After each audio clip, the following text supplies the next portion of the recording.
to the family of Irvo Otieno, to his mother, Carolyn, his brother, and other siblings,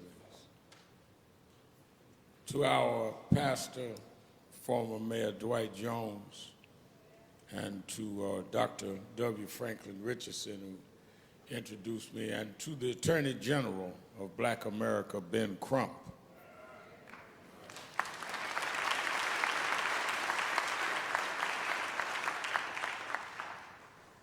And to all of the clergy and you that are here. Let me say that when Ben Crump called me and explained to me what happened to Irvo, and I talked later that day to Carolyn and the brother, it seemed like another of a litany of ugly stories that we keep hearing. I thought about last night as we now watch people mowed down with weapons in Tennessee, and then now we hear to say goodbye to Irvo. We've normalized too much in this country. I mean, we act like it's normal that 9-year-old kids get killed for going to school. We act like it's normal that a young man who wanted to build a record company, despite him having mental illness, he had a dream.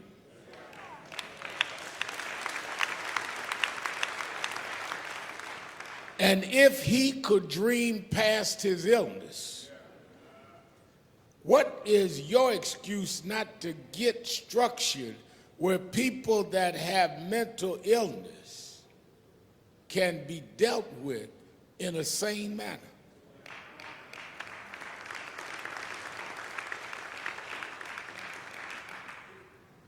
Then the videotape came out. I was already concerned, but when I saw the videotape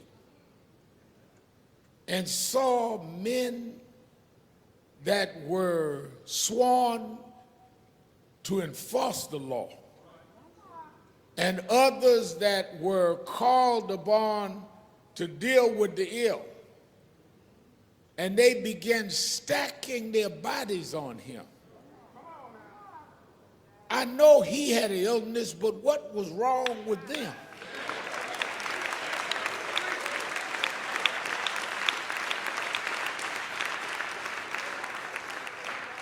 Irvo's family called you because he had a problem. But I come to Virginia today to ask, what's your problem? I mean, what kind of sickness would make men pile on a man that's already handcuffed and shackled?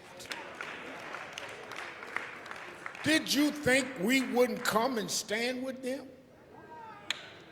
Did you think you'd write some excuses on some paper and no one would look? Did you think he didn't mean anything to anybody but his mama? That no one would protest but his brother? No, I don't care what you thought. We're here today because all of us have some mentally ill challenges in our family, and this is not how you treat people.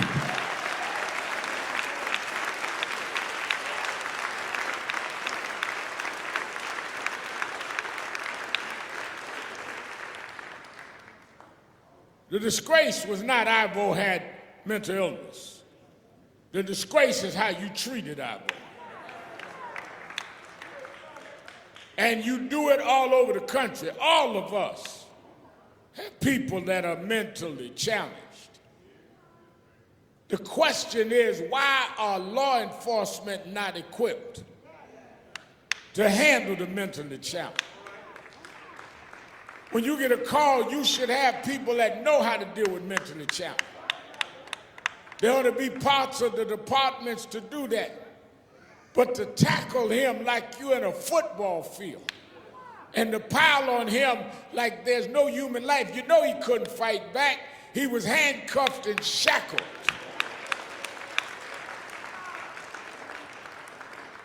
And if we sound angry, it's because we are. When they played the videotape and you heard him rapping,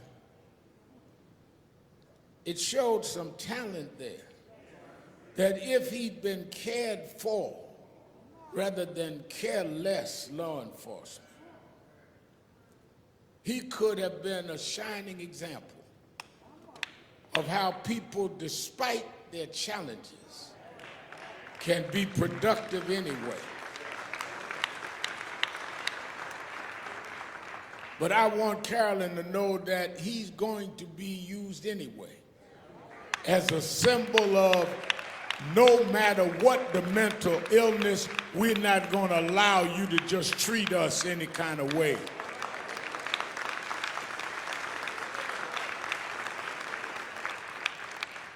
Well, you know, Reverend Al, he had a mental illness. Yeah, I do know. And I know there's something ill about people piling on a man shackled and handcuffed. I thought about Reverend Stephen Marshall, who's traveling with me, and I were talking. I thought about in the book of St. Mark, 9th chapter, talks about, I'm going to read just 2 verses. It says, when they came to the other disciples, they saw a large crowd around them, and the teachers of the law arguing with them. As soon as all the people saw Jesus, they were overwhelmed with wonder and ran to greet him. What are you arguing with them about, he asked.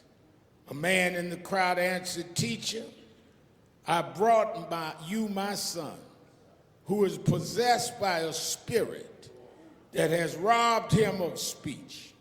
Whenever it seizes him, it throws him to the ground. He foams at the mouth, gnashes his teeth, and becomes rigid. I asked your disciples to drive out the spirit, but they could not. As we were talking about this, Reverend Marshall, I was telling my daughter, I brought my daughter, Carolyn Ashley, that this scripture reminds me of what you and your son face and the other siblings. Is that, first of all, there was this huge crowd waiting. And they say that the holders of the law were arguing, were debating, Ben Crump. While they were arguing, there was someone in need in this big crowd. Now, the way I thought about that is this morning on the front homepage of Politico, they were talking about how your governor, Youngkin, has the material to run for president. Well, that might be true. I didn't come to be political. It might be true, might not be. But Youngkin can't be president if he can't explain his policies on the mentally challenged.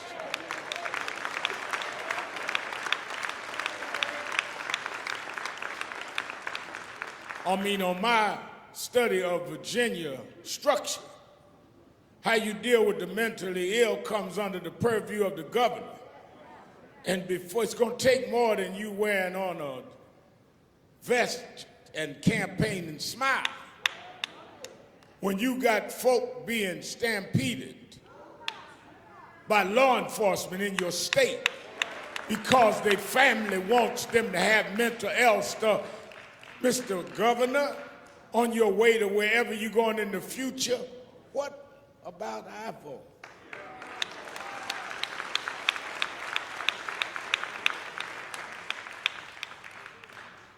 We cannot have anybody not held accountable here.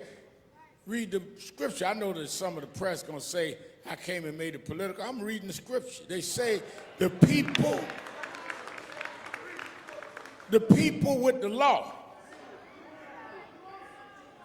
That's the judges, Reverend. That's the prosecutors, Reverend. That's the governor, Reverend. The people with the law will argue.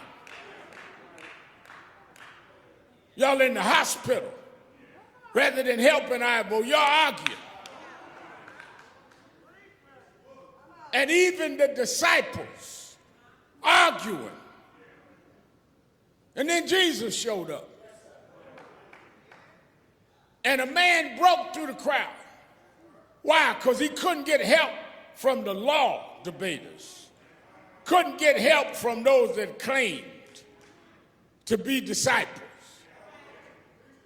He couldn't get help from those that were supposed to be trained to heal with illness. Sometimes when those with authority and those with positions and those with titles won't help, somebody like Carolyn got to break through the crowd and say, my son has a problem. Will y'all help my son? Mental challenges are as old as the Bible.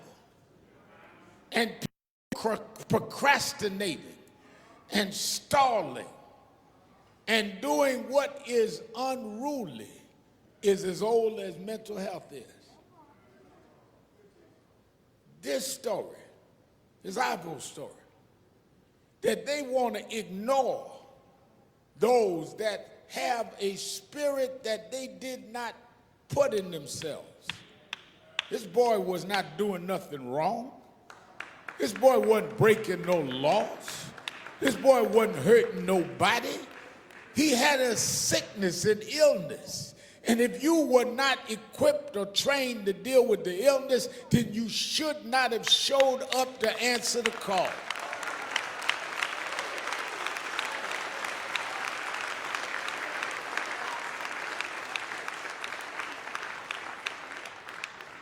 You answered the call. Now you got to be held accountable for what you did.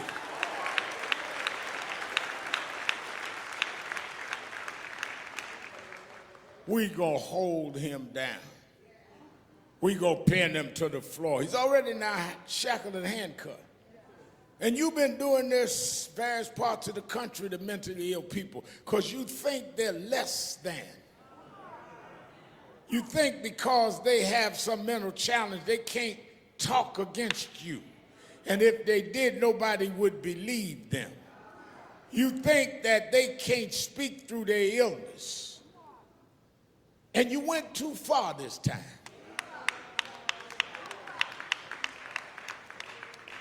That could be my cousin. That could be your relative. Nobody in here don't have a relative that has a mental illness. But God let Carolyn's son become the symbol of this will stop. There's no excuses no more. This must end with Irvo.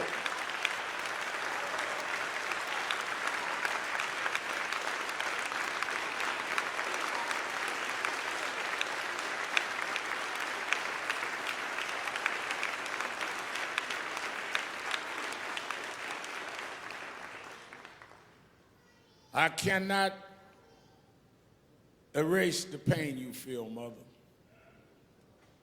I cannot erase the tears that you have, brother. And long after the crowd is gone and the cameras are gone, y'all will have to sit and remember and explain to his nieces and what happened. But the one thing I can tell you is when the man in St. Mark broke through the crowd, and say, I don't know why they can't help me. I don't know what they're debating about. But my son, Lord, has a problem. And explain the mental breakdown his son had. Jesus rebuked them. He didn't rebuke the son. He rebuked them and said, what is with y'all? Why are y'all allowing this to happen? Why can't y'all heal him? Why are you debating a law if the law won't heal him? Why are y'all arguing if you can't heal him? And I come to tell you that same Jesus will break through.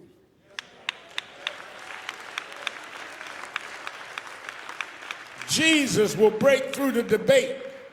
Jesus will break through all of the back and forward. Jesus will break through and hold them accountable. And Jesus will take the dream of your brother and make it a reality that he never would have known. His name will be heralded all over to stand up for the abused with mental health. Irvo's going to be a star anyhow. He's going to be a name anyhow. He's going to have fame anyhow.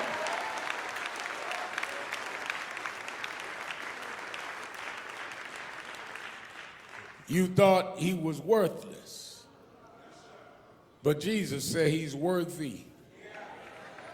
You thought he had no value, but Jesus said he's my child. You can't give life and you can't take life away. Jesus said, I'll make him a symbol where people all over that deal with mental health will have to now check themselves, because they'll say, wait a minute, you remember what happened when Irvo got killed? We better behave differently. You can be prosecuted and held accountable. There will be an Irvo law.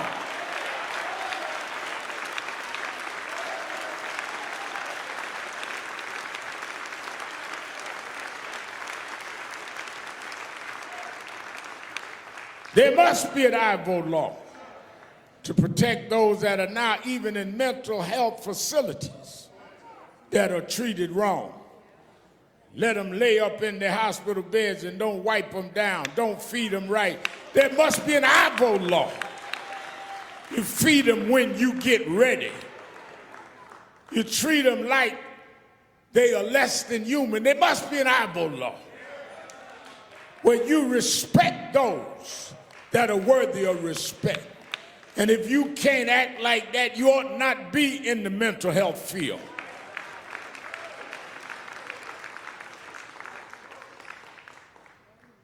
We come to stand with this family and to say the same Jesus that healed that young boy whose daddy brought him through the crowd. I believe that Jesus saw Carolyn bring her son with her other son and said that he did no wrong. The way to handle mental health is not death. Calling someone in a mental health crisis should not be a death penalty. If the governor want to run for president, he got to go through Carolyn.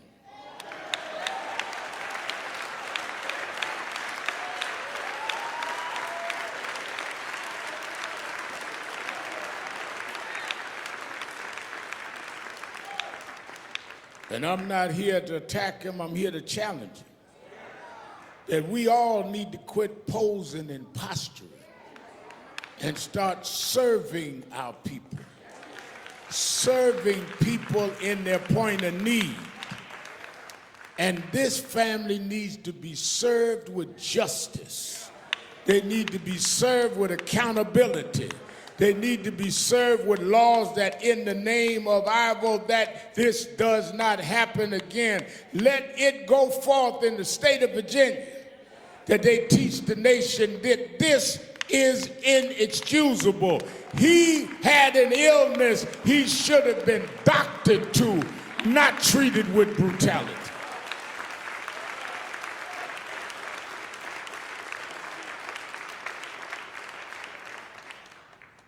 I salute those that operated quickly.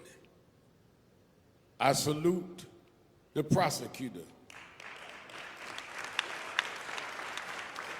that went immediately and charged those that are responsible.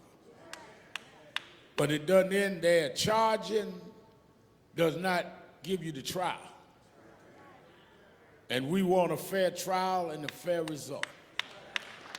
And just like we flew down to be with the family at the funeral, we'll be here for the trial. For y'all be talking about this nice Reverend Al came, I'm not leaving not to come back. I want to walk in that courtroom with this family. I want to look at the jury. I want to look at those healthcare workers. I want all you ministers to go to court with us. We got to stand in Irvo's name. We got to stand in Irvo's name. We have to stand in Irvo's name.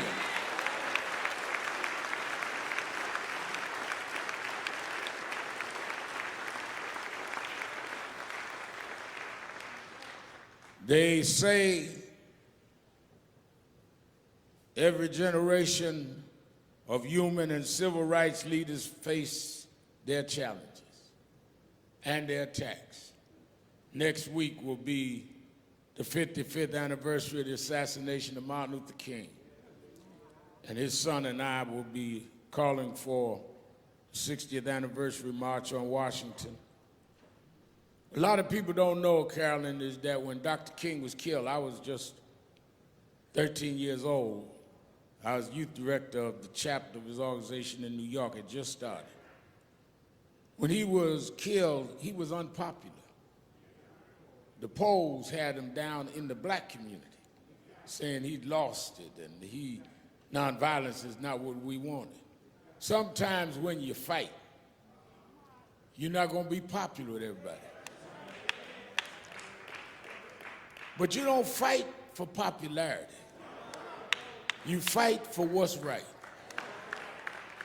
You know some folk gonna take shots at you. We went to Memphis and dealt with Kyrie, and there were those that said, oh, there go Ben Crump again. There go Sharpton again. Yeah, there we go again.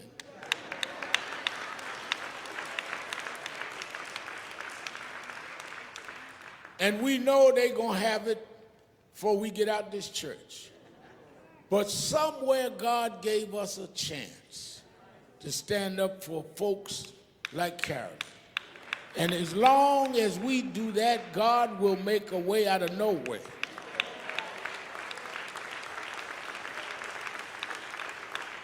I told Martin III one night, we were flying into a certain city, and it hit me, Ben.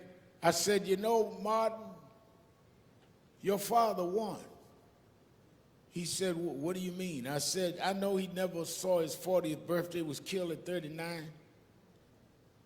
Left a beautiful wife and 4 children, never saw any of you become teenagers, never knew his grandchild, but he won. He said, well, why do you say that, Al? I said, because you remember how your mother used to show us pictures of him being dragged up the courthouse steps, prosecuted in the courthouse in Montgomery? He said, yeah. I said, do you realize that the 3rd Monday in January every year, that courthouse is closed to celebrate your daddy's birthday?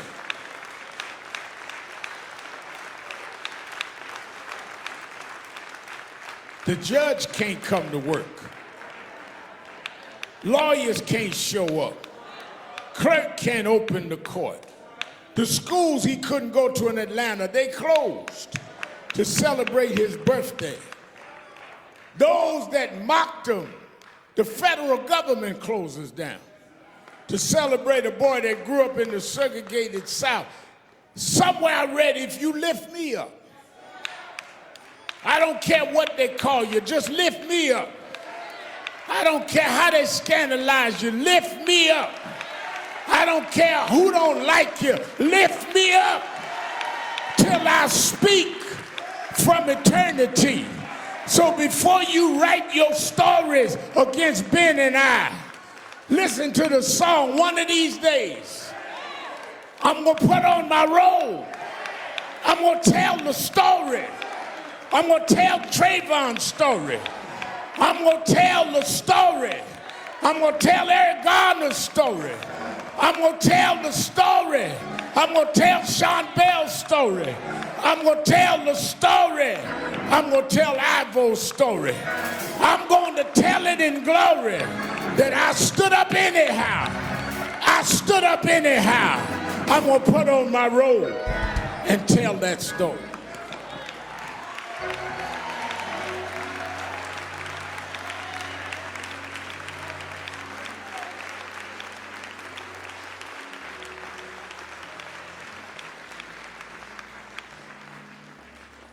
To have our call to justice is a man that I feel has operated head and shoulders above in this time.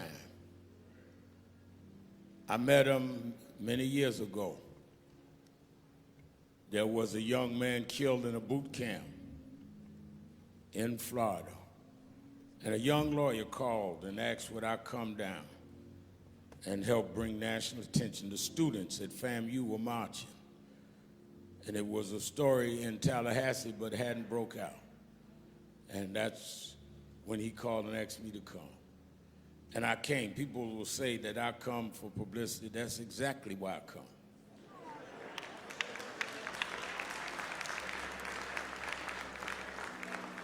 Nobody calls me to keep a secret. Reverend Bonet, they call me so we can make some attention. Because you can't operate wickedness if somebody puts a spotlight on it. I learned that growing up in the hood in Brooklyn, that if the lights out, I grew up in the hood, and the lights out, roaches will run all over the kitchen table. I told my sister one night that we had roaches, and she didn't believe it. And I went and woke her up one night and said, there are roaches all over the kitchen table. And she said, we ain't got no roaches, leave me alone, I'm asleep. I kept shaking her. Finally, she got up, stumbled into the kitchen, turned on the lights, and the roaches was gone. Happened 2 or 3 times, and I figured it out. Every time she turned the light on, the roaches started running. So I made it my life's mission to work with Ben Crump and keep chasing these roaches with lights all over this country.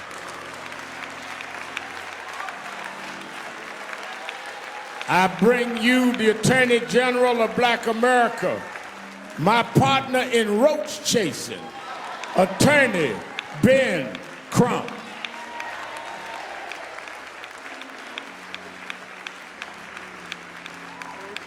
I hope you give you a little better eulogy.